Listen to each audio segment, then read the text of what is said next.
আল্লাহর সঙ্গে সরাসরি কথা বলতে গিয়ে একবার তিনি আবেদন করলেন, আল্লাহ আমাকে আপনি একটি জিকির, একটি দোয়া শিখিয়ে দিন, যে জিকির, যে দোয়া আমি সবসময় পাঠ করব, সবসময় আমল করব।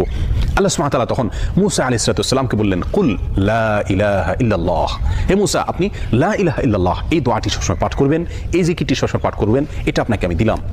মুসা আলাইহিস সালাম কিছুটা আশ্চর্যান্বিত হয়ে আল্লাহ সুবহানাহু ওয়া তাআলাকে বলেন, আল্লাহ লা ইলাহা ইল্লাল্লাহ এটা তো এমন একটি বাক্য, এমন একটি জিকির, এমন একটি দোয়া যেটা সকলেই বলে, সব মানুষই বলে,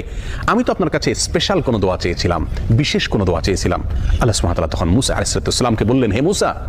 যদি সপ্ত আসমান, সপ্ত জমিন এবং এই দুইয়ের মধ্যে যা কিছু আছে সব কিছুকে,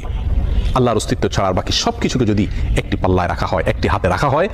আর লা ইলাহা ইল্লাল্লাহ এই বাক্যকে যদি অপর হাতে, অপর পাল্লায় রাখা হয়, তাহলে লা ইলাহা ইল্লাল্লাহর পাল্লা ভারী হবে।